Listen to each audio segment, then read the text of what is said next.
దేవునికి మహిమ కలుగును గాక. ప్రభు పేరట మీ అందరికీ వందనాలు, శుభాలు. మరణాత బాగున్నారండి?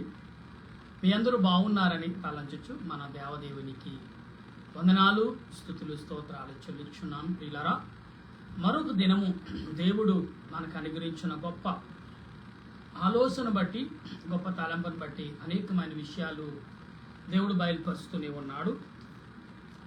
అందుబట్టి దేవునికి కృతజ్ఞతాస్తుతులు చెల్లించుచున్నాను.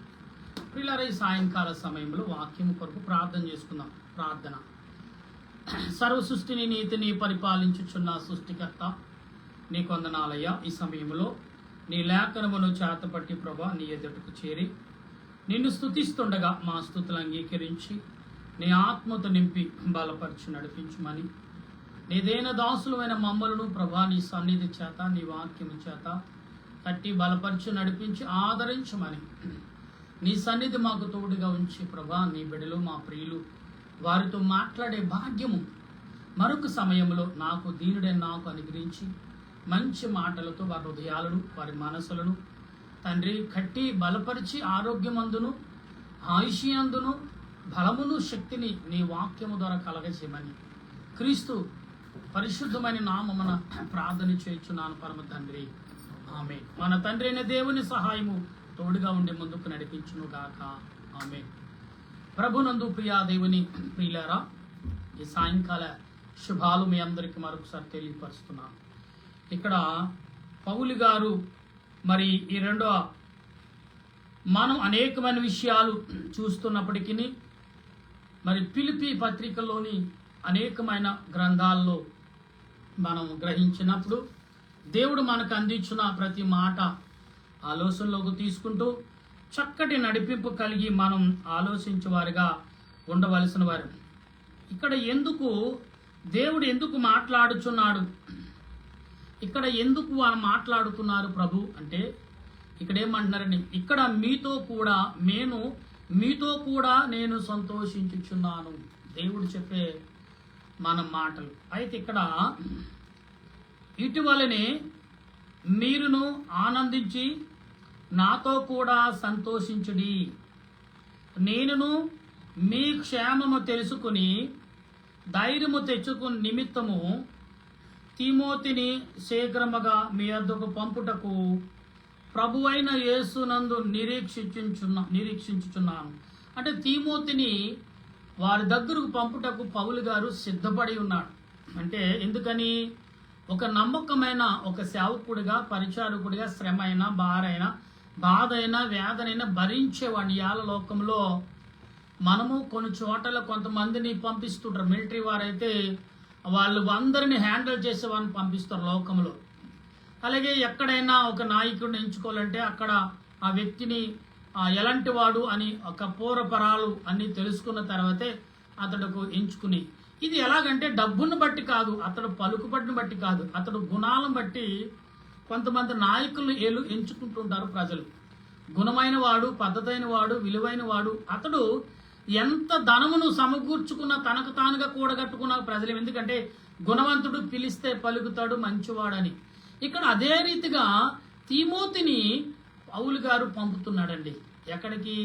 ఫిలిప్పీ సంఘానికి. ఎలా పంపుతున్నాడు? మీ క్షేమ విషయమై నిజముగా చెప్పి చింతించేవాడు అతను వంటి వాడు ఎవడ ఎద్దలేడు. అంటే తిమోతి సంఘమ నిమిత్తము, ప్రజల నిమిత్తము ఆలోచించి చింతించి అయ్యో ఇలా జరిగిందా, అయ్యో అలా జరిగిందా అని బాధపడి కన్నీటితో ప్రార్థన చేసేవాడు ఎవరైనా ఉంటే పిలుపు, అంటే తిమోతి అని ఇక్కడ పిలుపు సంఘానికి పంపుతున్నాడు. అంటే అంత నిష్ఠతోనూ, అంత భక్తితోనూ, అంత భయముతోనూ, అంత విధేయతతోనూ, అంత వినయముతో నడుచుకునే నాథుడు ఎవరైనా ఉన్నారు అని పౌలు గారు చెప్తున్నాడు. ఎవరు లేరనే లెక్క మనకు కనబడదు. అప్రియమైన దేవుని బిడ్డలారా, ఈ సాయంకాల సమయంలో నీవు కానీ నేను కానీ వింటున్న మనం ఏదైనా తలంచి, గ్రహించి, ఆలోచించి ఏదైనా మనం చేస్తున్నామంటే దానికి అర్థం ఏంటి? కొన్ని విషయాల్లో మనం ఆలోచన కలిగి ముందుకు నడిచేవారుగా ఉండవలసిన వారమైనాం. ఈ సమయంలో ఇక్కడ పౌలు గారు మాట్లాడుతున్నారు. అందరూ తమ సొంత కార్యములు చూచుకొనుచున్నారు కానీ యేసుక్రీస్తు కార్యములను చూడరు. అతని యోగ్యత మీరు ఎరుగుదురు. తండ్రికిని కుమారుడు ఎలాగో సేవ చేయనో అలాగుని అతడు నాతో కూడా సువార్త వ్యాపకము నిమిత్తము సేవ చేసెను. కాబట్టి నాకేమి సంభవింపునైనదో చూచిన వెంటనే అతనిని పంపువలనని అనుకునుచున్నాను. అంటే ఇక్కడ ఏమంటున్నాడు, తన విషయాలన్నీ కూడా పౌలు గారికి తెలుసండి. ఇప్పుడు ఒక వ్యక్తిని మనం పంపుతున్నామంటే ఇంట్లో ఒక బలమైన వ్యక్తికి తండ్రికి తెలుసు, తల్లికి తెలుసు. ఎందుకంటే వాళ్ళు వెళితే సాధించుకొస్తారు, బాధ పెట్టరు, ఎవరిని గాయపరచరు. వీరు వెళితే సాధించుకొచ్చి సరిచేయగలరని వారిని కొన్ని చోట్లకి పంపుతూ ఉంటారు. బిజినెస్ ప్రకారంగా అయినా మరొక రకంగా అయినా మరొక రీతికి దేనికైనా రీతిగా యోగ్యుడినే పంపుతారు. యోగ్యత అవతల కష్టమైన భారమైన ఆకలి తట్టుకుని అన్ని రకాలుగా జరిపించేవాడు నడిచేవాడు, నడిచి నడకను నేర్చుకున్న వాడినే. ఇక్కడ చాలా విషయాలు ఉన్నాయి. భరించటం ఒకటండి, ఏమంటే ఓర్పు కలగడం మరొకటండి, అవతల వాడిని గమనించటం మరొకటండి, అవతల యొక్క పనిని బట్టి అవతల వ్యక్తులను బట్టి బెదిరిపోకుండా ధైర్యంగా ఉండటం మరొకటండి. అది ఎంత బలమైనదైనా జయించే శక్తి మాట ద్వారా అయినా క్రియల ద్వారా చేయించగల కెపాసిటీ ఉన్న వాడిని. వాళ్ళకి ఆయుధాలు అక్కర్లా, వారి ఆలోచన చాలా వేగముగా పనిచేస్తుంది. ఆయుధము అతని మీదకి వచ్చేటప్పుడు ఆయుధం మీదను ఎలా దాన్ని తప్పించాలో తెలిగిన వేగము కల చురుకైన వారినే ఇక్కడ దేవుడు ఎంచుకున్నాడు. ఇవాళ బైబిల్ గ్రంథంలో 66 పుస్తకాలు ఉన్న భక్తులందరూ కూడా చాలా చురుకైన వారు, ముందుగా ఆలోచించగలిగిన వారు, ముందు చూపు కలిగిన వారు. అందుకే ఐగుప్తు యొక్క మంతరసానులు ఇశ్రాయేలు ప్రజల గురించి ఏం చెప్పారు, వీరు ఐగుప్తు స్త్రీలు చాలా చురుకైన వారు అన్నారు.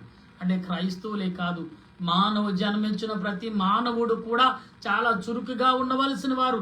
ఇక్కడ ఐగుప్తు ప్రజలనగా విగ్రహారాధనతో నిండిన వారు. వీరు ఎటువంటి వారంటే అంతంత మాత్రం, కానీ వీళ్ళు మాత్రం ఇవాళ మనం ఎక్కడికి ఎందుకండి, యెరూషలేము ప్రజలు ప్రపంచం అంతటికి చిన్నదే. సుమారు ఎంత ఉంటారు, 30 లక్షలు 40 లక్షలు, కొన్ని ఒక 50 లక్షల జనాభా ఉన్న ప్రదేశం. ఇవాళ ప్రపంచమంతా వారి వైపు చూస్తుంది. వారు యుద్ధాలు సుమారు 2 సంవత్సరాలు ఎడతెగని యుద్ధం చేశారండి. ఇప్పుడు కూడా భోజనం చేసినప్పుడు వాడి మెడలో గన్ను ఉంటుంది, మిషన్ గన్, AK-47 గన్ను ఉంటుంది, పక్కన పెట్టరు. వారు పండుకున్నా వారి గన్నుతో, అంటే అంత ఎలాంటిగా ఉండగలుగుతారంటే ఎలాంటి వారు. ప్రతివాడు యోగ్యుడు, ప్రతివాడు వీరుడు, ప్రతివాడు జ్ఞానవంతుడు, ప్రతివాడు విద్య కలిగిన వాడు, ప్రతివాడు శక్తి కలిగిన వాడు, ప్రతివాడు బుద్ధి బలము కలిగిన వాడని ఇక్కడ పౌలు గారు తీమోతు విషయంలో చెప్తున్నారు. అంటే మనము దేవుని యొక్క సేవ నిమిత్తము ఎవరైనా ఎంచబడిన బుద్ధి కలిగి, జ్ఞానము కలిగి, వివేకము కలిగి, వినయము కలిగి, ఆసక్తి కలిగి, ఆకర్షించుకునే గుణం, బలపరిచే గుణం, యోగ్యత కలిగిన గుణం, అవతల వాడు మరి ఏ రకముగా ఉన్నారో అని మొదటగానే గ్రహించి వారి నిమిత్త విజ్ఞాపన చేసే గుణం ఉన్నవాడినే ఎంచుకుంటాడు. అది పైగా దేవుడు అటువంటి వారిని తన తల్లి గర్భమునందునే ఏర్పరచుకునేవాడు. ఇవాళ నాయకులు అరే ఇటు నాయకుడు అవుతాడు అనుకోలేదు, కానీ ప్రజలను ఏలేవాడిగా అవుతాడు. నరేంద్ర మోడీ ఒకప్పుడు టీ అమ్ముకునేవాడు, అందరే పార్లమెంట్లో చాయ్ వాలా అంటారు. కానీ చాయ్ వాలా అతడు చేసే జ్ఞానం, అతడు చేసే ఆలోచన ప్రపంచానికి అతని వైపు, ప్రపంచమంతా అతని వైపు చూసేగాను మనం చాయ్ వాలా అంటున్నాం. కానీ అతడిలో ఉన్న గుండు ధైర్యం, అతడిలో ఉన్న ఆలోచన, అతడిలో ఉన్న తీర్మానం, అతడిలో ఉన్న తన ఆలోచన ఎటువంటిదంటే భగవంతుడిచ్చిన ఆలోచన, దేవుడిచ్చిన ఆలోచన అదే రీతిగా నడాలని. మనం ఏది ఎటకరిస్తున్నాం, పిచ్చోళ్ళగా ఎటకరిస్తున్నాం తప్ప దానిని ఎదుర్కొనే ఆలోచన, అతడు ఎదుర్కొనే మౌనము చాలా విలువైందని గ్రహించిన వాడు సాధారణంగా ఎక్కువగా మాట్లాడండి. తను చేసే పనులు చేస్తూ ఉంటాడు, తను చేసే అంత వ్యతిరేకమైనా కానీ మరొక రీతిగా అతడు 4 విధములుగా దారులు ఎంచుకుంటాడు. ఏదో దారి నాకు దొరక్క మానదు అని అనుకుంటాడు. మనం ఒకే దారిలో వెళ్తాం, కానీ అవతల వాడు బుద్ధి బలము, వాడు తెలివి బలం అంటే మైండ్ ఉన్నవాడు, ఆలోచన అన్ని రకాల కూడగట్టుకున్నవాడు 4 విధములుగా దారిని వెతుకుతాడు. ఏదో విధముగా దారిని ద్వారా వెళ్ళి విజయాన్ని సాధించడానికే చూస్తాడు ఈయన. ఎందుకంటే చాలా మంది మన మధ్యలో ఉన్నారండి. పూర్వకాలంలో మనకు చాలా పొడుపు కథలు చెప్పేవారు. ఎందుకు చెప్పేవారు? వారు చేసే ప్రతి క్రియ ఆత్మ సంబంధమైన క్రియ. అందుకనే ప్రతి క్రియలో ఇలా చాలా విషయాలు మనం చదువుతుంటాం. మీకు అందరికీ తెలుసు కదా పరమానంద శిష్యుల కథ. వాళ్ళు చిన్నదైనా 10 మంది పట్టుకొచ్చేవారు, చిన్నదైనా 10 మంది చేసేవారు. ఎందుకంటే వారు 5గురు కూడా కలిసే వెళ్ళేవారు, కలిసే ఉండేవారు, కలిసే పండుకునేవారు. వారు పరమానంద శిష్యులు ఎందుకన్నారు? వాళ్ళు ఎక్కడ చెడ్డ పని చేయలేదని కాదు, అక్కడ వాళ్ళు ఆస్పదముగా చేసినా కానీ అది కొన్ని విషయాల్లో విలువగానే కనపడింది. వారు ఒకరినొకరు 5గురు అయినప్పుడు ఒకరుగా ఉన్నారు, ఒకరిగా జీవించారని అర్థము కలిగింది. ప్రపంచానికి తేడా వచ్చింది. మన వారిని బట్టి నేర్చుకోవచ్చు, అందరూ కలిసి జీవించాలని మాటను మనం ఎరిగి ఉండాలి. ఇక్కడ మాట్లాడుతున్న ఈ మాటలు నిత్యముగా వచ్చిందని ప్రభువును బట్టి నమ్ముచున్నాను, మరియు నా సహోదరుడును జత పనివాడును నా తోడు యోగ్యుడును మీ దూతయు నా అవసరమునకు ఉపచారం చేసినవాడు యుగ ప్రబుద్ధును మీ వద్దకు పంపుటూ అదక్షమని అనుకుంటుని. అతడు రోగి అయినని మీరు వింటురు గనుక అతడు మిమ్మల్ని అందరినీ చూడ మిగిల అపేక్షగడవాడై విచారపడుచుంటుడి. నిజముగా అతడు రోగి అయి చావునకు సిద్ధమైండును గాని దేవుడు అతనిని కనికరించి అతను మాత్రమే కాక నాకు దుఃఖం మీద దుఃఖము కలుగుటకై నన్నును కనికరించును. చూసారు ఇక్కడ ఏమంటారు?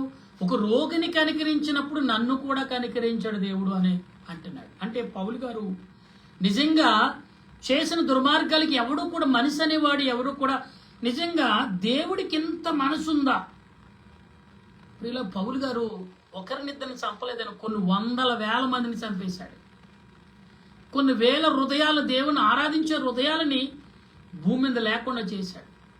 ఎస్, అటువంటి వారిని చంపేసినా కూడా దేవుడు ఏం చేయడు? క్షమించాడు. రోగిష్టిని బాగు చేసినాడు, ఇతరుని కూడా బాగు చేసి దేవుడు వాడుకున్నాడు. ఎలా దుర్మార్గుడు ఎప్పుడు దుర్మార్గుడిగా ఉండడు, వీడు రక్తము తాగేవాడు అంటారు. కానీ రక్తము తాగేవాడుగా ఏదో ఒక రోజున తన మనసు మార్చుకుని దేవుని వైపు చూసాడంటే పరలోక రాజ్యంలో చేరిపోతాడు. ఎస్, బైబిల్ చెప్పింది అదే. నువ్వెంత ఎంత కఠిన హృదయం కలిగిన వాడువైనా, ఎంత కఠినవాడువైనా, ఎంత దుర్మార్గుడువైనా, ఎంత దుష్టుడువైనా, పచ్చి రక్తము తాగేవాడు అయినా కానీ పర్లేదు, ఒకసారి నా ఎద్దకు రా నువ్వు అంటున్నాడు. నా ఎద్దకు నన్ను చూడు, నా విధానం చూడు, నా పరిస్థితుడు, నేనేంటో చూడు. అప్పుడు నేనేంటో నీకు తెలియకపోతే నిజంగా నువ్వు అన్నట్టే చేసే అని ప్రభు మరొక అవకాశం ఇస్తాడు. ఇలా ప్రతి మానవుడికి, ప్రతి మనిషికి దేవుడు అవకాశం ఇస్తూనే ఉన్నాడు. అవకాశాన్ని ఎంతవంతకు వాడుకుంటున్నారు అంటే ఇక్కడ మనకు కనపడుతుంది. మీరు అతనిని చూచి మరలా సంతోషం నిమిత్తము నాకున్న దుఃఖము తగ్గు నిమిత్తము అతనిని మరి శీఘ్రముగా పంపితని. నా ఎడల మీ ఉపచర్యలో ఉన్న కొదువును తీర్చుటకై అతడు తన ప్రాణమునైనను లక్ష్య పెట్టక క్రీస్తు యొక్క పని నిమిత్తము చావునకు సిద్ధమైండును గనుక పూర్ణానందముతో ప్రభువునందు అతనిని చేర్చుకుని అట్టి వారిని గణపరచును.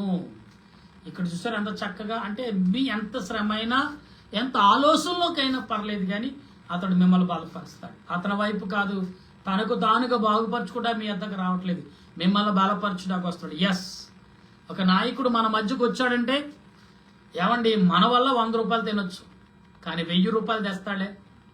1000 రూపాయలు ఏమండి 500 తినేని, కానీ 500 అయినా ఖర్చు పెడతాడు. ఏదో ఒక రకమైన మనసు అన్యాయంగా పేరు చెప్పిని మనం చేస్తాం. కానీ నిజంగా 1000కి తిన్నవారు మరలా ప్రజలకు కంటికి కనపడకుండా మరుగైపోయిన నాయకులు ఉన్నారు.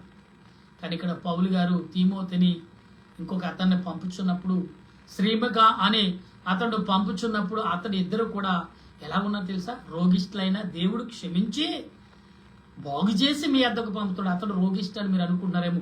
మా రోగం కాదు, అతని కొరకు మీరు అతను చేసుకోవడం మీ వద్ద మీరేదో బాగుపరుస్తారు, తన రోగాన్ని బాగు చేస్తారు, మీ ఎద్దకు రావట్లేదు. మిమ్మల్ని బాగు చేయటకు ఆయన మీ ఎద్దకు వస్తున్నాడు అన్న. అంటే ఏంటి? పౌలు గారు చెప్పే మాట ఏంటి? ఇదిగో మీరేదో ఆలోచిస్తారు, అది ఆలోచన కరెక్ట్ కాదు, ఇది అసలైన కరెక్ట్ ఉపదేశం అని పౌలు గారు చెప్తున్నాడు. నా ప్రియమైన దేవుని సంగమా, దేవుని బిడ్డలారా, ఈ సాయంకాల సమయంలో దేవుడు నీతో నాతో మాట్లాడుచున్నాడు అంటే దాని అర్థం ఏంటి? ఏదో ఈ లోకంలో చెప్పని లోకం చాలా భయంకరంగా ఉందండో, చాలా భయంకరంగా ఉంది. ఎలాగంటే ఊహలకు కూడా అందని స్థితికి వెళ్ళిపోయింది లోకం. దాంతోపాటు ప్రజలకు కూడా పరుగులెడుతున్నారు, ఊహలకు కూడా అందని పరిస్థితికి వెళ్ళిపోతున్నారు ప్రజలు. ఎందుకంటే నేను ఎంత ఎత్తుగా వెళ్తాను, ఎదగాలనే చూస్తున్నాను, కానీ అక్కడి నుంచి జారి పడితే ఎముకలు ఏమో ఎక్కడున్నాయో కూడా తెలియదు. చాలా మందిని చూస్తున్నాం యాక్సిడెంట్ ద్వారా అండ్ ఇలాంటి విమానాలు కూలిపోయిన వారి పరిస్థితులు ఎలా ఉన్నాయి. ఆకాశం ఎగురుతారు వాళ్ళు, కానీ నేల మీదకి దిగే వరకు కూడా వారి చేతులు, ప్రాణాలు వారి అరిచేతులు పెట్టుకుని ఉంటారు. ఎందుకంటే ఇలా గమనించండి, అటువంటి జీవితాలకి నీవు కలుగున్నావా? దేవుడు అంటున్నాడు, నువ్వు ఎటువంటి వాడు అయినా పర్లా, నా ఎద్దకు రావా, ఒకసారి నా మాటలు వినవా, ఒకసారి నా పిలుపు ఏంటో, నా మాట ఏంటో, నా ఆలోచన ఏంటో ఒకసారి నన్ను చూడు. నేనో కాదు, నిర్ధారణ చేసుకో. మాట్లాడుతున్నాను అంటున్నారు కదా అందరూ, నేను మాట్లాడేవాడిను కాదు, ఒకసారి నువ్వు నాతో మాట్లాడితే కదా తెలిసింది. నేను మాట్లాడుతున్నానంటే దేంతో మాట్లాడతా, ఎందుకు మాట్లాడుతున్నావు, దేనికి నిమిత్తం మాట్లాడుతున్నావు? ఇవాళ చాలా మంది అనేకులకు సహాయపడుతున్నారు అని అనుకుంటారు, కానీ దేని కొరకు సహాయపడలేదండి. కనికరం అనేది ఎందుకు అంటే వాళ్ళ స్థితిగతులని కడుక్కోటాకే తప్ప ఎవడో కూడా జాలిపడి ధనం కుప్పలు కుప్పలు కూడా నేను నీతి కొరకే బ్రతుకుతున్నానని ఎవరు ఈ లోకంలో నీతి పనులు చేయట్లేదు. భయమట్టుకు నేను కూడా, నన్ను కూడా అనుకుంటున్నా. ఎందుకంటే నన్ను దేవుడు నిలబెట్టుకున్నాడు అంటే మరి నాకు కుటుంబాన్ని ఇచ్చాడు, నా కుటుంబాన్ని పోషిస్తున్నాడు, పోషించేవాడు ఆయనే అనికిని కొంత నేను పని చేయొచ్చున్నాను. కానీ ఈ రోజుల్లో ప్రతివాడు అనుకునేది ఏంటి? ఒక్కసారి మీరు ఆలోచించుకోండి. నా ప్రియమైన స్నేహితులారా, దేవుని బిడ్డలారా, ఈ సాయంకాల సమయంలో దేవుడు నీతోటే మాట్లాడుచున్నాడు. నీతోటే. నువ్వేమనుకుంటున్నావు? ఏమనుకుంటున్నావు కుమారుడా, కుమార్తె? నా పరిస్థితి బాగాలేదండి. దేవుని దగ్గరికి రా, ఆయన అడుగు ఒకసారి. నీ స్థితి ఏమవుతుందో చూస్తాడు ఆయన. సరి చేయకపోతే మరలా ఆయన దగ్గరికి వెళ్ళకు, నువ్వు మళ్ళీ ఆయన దగ్గరికి వెళ్ళవద్దు. ఎవరి మాట వినకు, దేవుడి మాట. నీ మనస్సాక్షి, నీ అంతరాత్మను ప్రశ్నించుకో. నిజమా కాదా ఒకసారి ప్రశ్నించి చూస్తాను, ఒకసారి అడుగు చూస్తాను. అడుగు. మాట్లాడేవాడు దేవుడు. దేవుడైన ఆయన మాట్లాడేవాడు, వినేవాడు, ఆలకించేవాడు. నిన్ను సోదరుడు వ్యాధి నుండి ఎలా తప్పించుకోవాలో మార్గం చూపించేవాడు ఆయన. శరీరంతో బాధపడుతున్నావా? షుగర్ బీపీతో అలసిపోతున్నావా? ఒక్కసారి ఆయన వైపు చూడు. ఏంటి తండ్రి, నా పితరుల యొక్క పాపక్రియలా, లేకపోతే నా పితరుల యొక్క కర్మక్రియలే నన్ను వేధిస్తున్నాయా? ఒక్కసారి తప్పించుకుని దాన్ని జయించుకుని మనిషిగా నాకు అవకాశం ఇవ్వా? అనేకులకు అవకాశంగా నేను ఉంటానేమో, ఒకసారి నన్ను వాడుకోవా అని అడుగున్నావా? ఏనాడైనా అడుగు, చూడు ఒకసారి. ఒకసారి అడుగు. కాళ్ళ నొప్పి, కీళ్ళ నొప్పి, ఎందుకు నా బతుకు ఇలాగైపోయింది అనుకుంటున్నావా? నీ బతుకు నువ్వేంటో నీవు మెరుగు పెట్టుకోవా? మాడిపోయిన పాత్రని, తుప్పు పట్టిన పాత్రని, మైలు పట్టిన పాత్రని ఎలా కడగాలో పాత్ర కడిగేవాడికి తెలుసు. ఎందుకంటే మరి ఒక స్త్రీకి చిన్నప్పటి నుంచి కూడా ఆడబిడ్డకు అన్ని విషయాలు ఎందుకు తెలుస్తాయి? తల్లిదండ్రుల దగ్గర నేర్చుకుంటుంది కాబట్టి అవలేలుగా చేయగలుగుతుంది. అలాగే ప్రతి విషయంలో ఇవాళ ప్రతి వారు చెప్తారు, పురుషులు స్త్రీలు ఎంతవరకు పనులు చేస్తారో పురుషుడు అన్ని పనుల్లో ఆరుదేరు ఉండాలి, అప్పుడే పురుషుడు అనిపించుకుంటాడు. ఆయన నా మగవాడిని, నా కాఫీ నా భార్య ఇవ్వాలి. స్త్రీలు, ఇదంతా పాత గతం కాదండి. పాత గతంలోని అందరూ సమానులు. సమానులు. ఇలా అనేక రకాలుగా మాట్లాడుతున్నారు, కానీ కదా అందరూ సమానమే. ధర్మాల గురించి చాలా మంది ధర్మం అంటే ఏంటి? ఒకటే, స్త్రీ అయినా పురుషుడైనా ధర్మమే. అయితే భార్యకు స్త్రీ ఆడ మనిషికి బలవేగం ఎందుకు ఇచ్చాడు? ఎందుకంటే నీకు పనులు చేయటకును, నిన్ను అనేక రకాలుగా బలపరచుటకు కాదు, పిల్లలకు అనటకును, కుటుంబాన్ని తనకు తానుగా సరిదిద్దుకునే శక్తిని. ఇంక మీకు తెలుసా, ఊరి సైడ్ వెళ్తే పగటి కాలం అంతా పనులు చేస్తారు, మరలా వచ్చి బిడ్డలకు వంటలు చేసుకుంటారు, వారి బట్టలు ఉతకటం, వారి అన్నింటి పని కూడా వాళ్ళు అంత పని చేస్తారు తెలుసా. ఆయన అలసిపోరు. భార్య ప్రేమగా పిలిస్తే ఆ పిలుపుతోనే వారన్నిటికీ అంటే భర్త అనేవాడు ప్రేమించేవాడుగా ఉండాలి, భార్య కూడా అదే ప్రేమను చూపించేవారుగా ఉండాలి. అంత శ్రమపడ భర్త సౌండ్ వినగానే వెంటనే మంచినీళ్ళు కాఫీయో లేకపోతే మరొకటి పట్టుకొచ్చిస్తే నా భార్య ఎంత మంచిదో అని, భార్య మించిన దైవం ఏమనుందా అంటాడు ఒకసారి. నా భార్య దైవంతో సమానం అండి, నన్ను తల్లిలా ప్రేమిస్తుందండి, నాకు తండ్రిలా నన్ను ఆదరిస్తుంది అంటాడు. అంటే ఆలోచన ఆత్మీయ తలంపు సమానతత్వం ఎప్పుడైతే మనం కలుగున్నామో ప్రతి దాంట్లో విజయం సాధిస్తాం.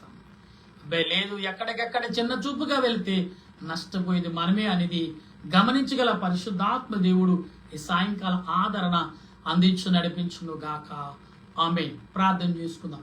దయగల మా దేవాన్ని కొందనాలు. ఇంతవరకు చక్కటి మాటలు ఫిలిప్పీ గారు ప్రభు కొన్ని సంఘాలకి ఎలాగ మాట్లాడాలి అలాగనే మేము కూడా కొన్ని లోక సంబంధం విషయాలు, ఆత్మ సంబంధం విషయాలు బయలుపరచ మాట్లాడుకున్నాం. అట్టి మాటల్లో నీ సన్నిధి మాకు తోడుగా ఉంచి నీ ఆలోచన క్రియలు నీ తలంపులు నాకు అనుగ్రహించి బలపరచమని, నీ దీవెన యావత్తు తోడుగా ఉంచమని, నీ సహాయము దయచేయమని దేనదాసుడైన నేను చేయించిన నా ప్రార్థన ఆలకించి మహిమ పొందమని, నిరక్షణ తలంపు నిరక్షణ ఆదరణ మేలును ఆశీర్వాదం సమకూర్చి బలపరచి నడిపించమని మా ప్రభును రక్షకుడైన యేసుక్రీస్తు యొక్క దివ్యమైన నామమున అడిగే ప్రార్థన చేయొచ్చు తండ్రి. నా దేశాన్ని, దేశ ప్రజలని, ప్రపంచ నాయకులను దీవించండి. బైబిల్ మిషన్ మహాసభలు రేపు నుంచి ప్రారంభమవుతుంది. ఇప్పటికే నా ప్రభు అనేకులు ఈ రాత్రి కాలం సాయంకాలం అనేకులు ప్రయాణమై తండ్రి తెల్లవారుజాము నాటికి పందుట్లోకి చేరిన వారు అనేకులు, వారి వస్తువులు వారి యొక్క సామాగ్రి పిల్లలతో పెద్దలతో అనేకులు ప్రయాణం చేసి వాహనాల ద్వారా, కార్ల ద్వారా, లారీల ద్వారా, ట్రాక్టర్ల ద్వారా, వాహనాల ద్వారా, ఆటోల ద్వారా అనేకుల ద్వారా ప్రయాణం చేసి మహాపందిరిలోకి చేరుతూ ఆ సభల్లో పాలు పంచుకున్న ప్రతి కుటుంబాన్ని, ప్రతి సేవకుడిని, ప్రతి సంఘాన్ని దీవించండి, ఆశీర్వదించండి. నీ ఆత్మతో నింపండి. రేపున జరగబోయే ప్రారంభ ప్రార్థనలన్నిటిని బట్టి వందనాలు చెల్లిస్తూ నీ ఆత్మతో నింపి ప్రభా చేరుచున్నవారు వెలుచున్నవారు ప్రతి వారికి నీ ఆత్మ సహాయం అనుగ్రహించి బలపరిచి నడిపించు.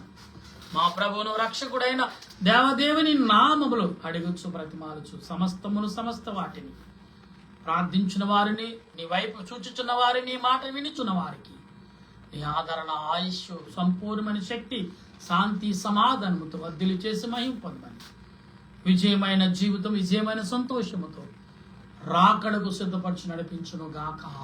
ఆమేన్. పరలోకమా పరమ తండ్రి, నీ నామమును పరిశుద్ధపరచును గాక, నీ రాజ్యం వచ్చును గాక, నీ చిత్తం పరలోకమందు నెరవేరినట్లు భూమి అందు నెరవేరిన గాక. మహోన్నతుడైన మాకు దయచేసి మా ప్రార్థన చేసేవాడిని క్షమించిన ప్రకారం మా ప్రార్థన శోధన కింద తప్పించు రాజ్యము, శక్తి, మహిమ నిరంతరం నీవు నావు తండ్రి. ఆమె నేసరత్మే జయం అపాదులు ప్రవేశరత్మే జయం అపాదిక ప్రవేశ సంపూర్ణ విజయం అపాదిక అంతక నాశనం.